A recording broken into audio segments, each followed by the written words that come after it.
নিলাম শেষে খালেদ মাহমুদ সুজন নোয়াখালী এক্সপ্রেসের কোচ বলেছেন যে এবার শিরোপার স্বপ্ন নয়, এবার দল ভালো করুক সেটা চান।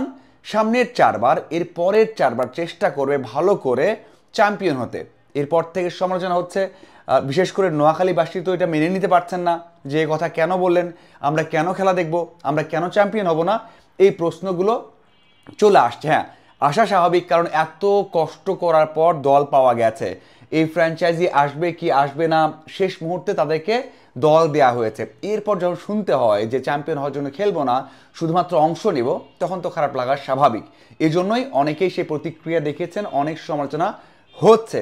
কিন্তু কতটা সত্য কথা বললেন, এটা কি বাস্তববাদী কথা নাকি প্রেশারটা কমানোর জন্য বলেছেন? দেখুন দলটা কেমন সেটা নিয়ে একটু কথা বলি। প্রথমত, এই দলটা নিলামে সবচেয়ে কম খরচ করেছে।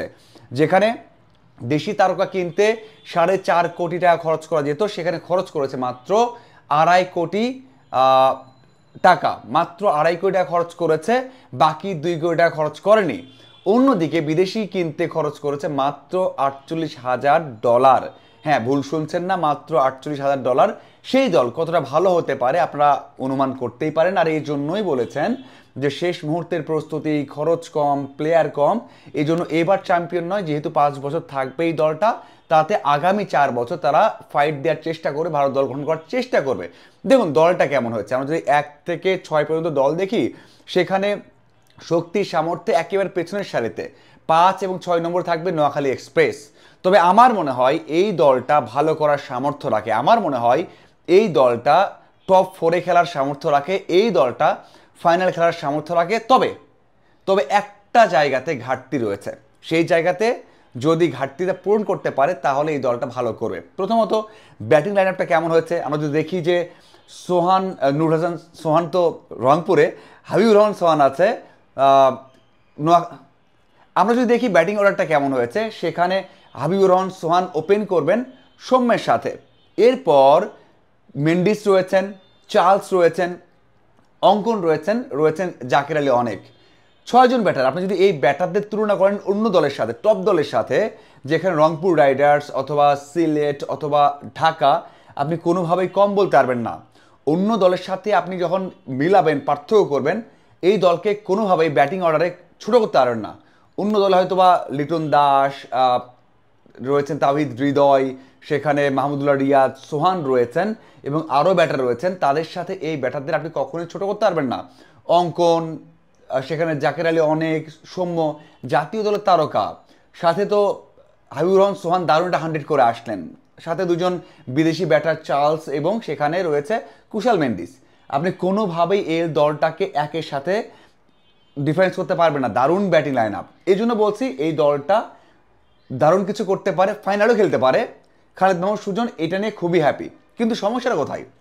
সমস্যা হচ্ছে বোলিং লাইন আপে। বোলিং লাইন আপে সবচেয়ে বড় বোলার হচ্ছেন হাসান মাহমুদ, যিনি জাতীয় দলের সেট আপে আছেন, টি-20 দলে নেই, কিন্তু টি-20তে ভালো করেন। বাকি যে 2 জন পেসার রয়েছেন, রিজাউর রাজা এবং মেহেদি রানা, তারা কিন্তু সেই অর্থে ভালো করছে না, সাম্প্রতিক সময়ে কোনোভাবেই আলোচনায় নেই এবং সেই ধারাবাহিকতা নেই। 3 জন পেসারের মধ্যে একজনকে আপনি আশা করতে পারেন ভালো করতে পারে, বাকিদের জন্য অপেক্ষা করতে হবে যে কবে ভালো করবে, কবে ভালো করবে। অন্যদের মতো নয়, যেমন মুস্তাফিজ, শরীফুল, তাসকিন, তারা 2 ম্যাচ খেললে একটা ম্যাচ ভালো খেলবে। কিন্তু আপনি নোয়াখালী এক্সপ্রেসের পেসারদের দেখবেন তারা 5 ম্যাচ খেললে 2টা ম্যাচ ভালো খেলতে পারবে কিনা সেই সংখ্যায় থাকতে হবে। তাও ঠিক আছে যে পেস লাইন আপে ঠিক আছে, সমস্যা হচ্ছে spin line up. Spin line আপে আপনার কেউ নেই। নাজমুল অপু সেই দীর্ঘদিন আগে জাতীয় দলে খেলেছেন, ডোমেস্টিকে খেলেন, সবশেষ বিপিএল চিন্তা করলে খুব ভালো করতে পারেননি, ভালো করতে পারছে না, সেই অপু রয়েছেন। সাথে 2 জন যাদেরকে আপনি চিনেন না হয়তো বা, হাসিম রয়েছেন, সাথে রয়েছেন রহমত আলী।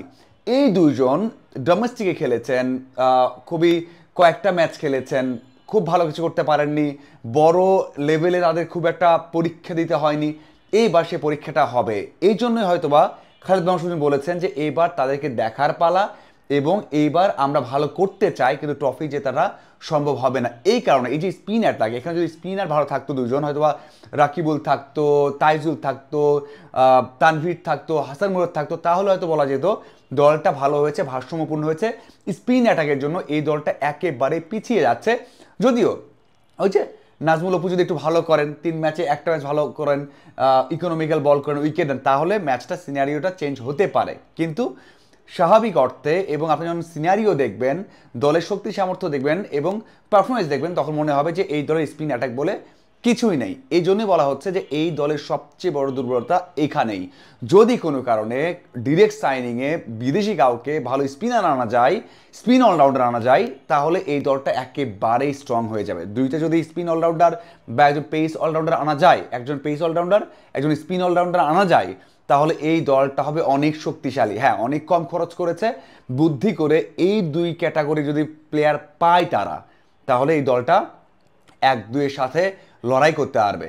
এবং ব্যাটিং অর্ডারে যাদের নাম বললাম তারা যদি পারফর্ম করতে পারেন, তাহলে এই দলটা হচ্ছে, খালেদ মাহমুদ সুজন বলেছেন যে এবার চ্যাম্পিয়ন হবে না, চ্যাম্পিয়ন না হলেও বা চ্যাম্পিয়ন হলেও হতে পারে, না হলেও ফাইনালে উঠতে পারে, সেই বিশ্বাস কিন্তু রাখা যায়। কারণ সেই নামগুলো রয়েছে শুধু স্পিন অ্যাটাক, এই স্পিন অ্যাটাকটা খুবই জরুরি। আপনাদের কি মনে হয় এই দল নিয়ে কেমন করতে পারে? এবং আমি যেটা বললাম যে স্পিন অ্যাটাক খুবই জরুরি, সেটা মনে করেন কিনা জানাবেন। ধন্যবাদ।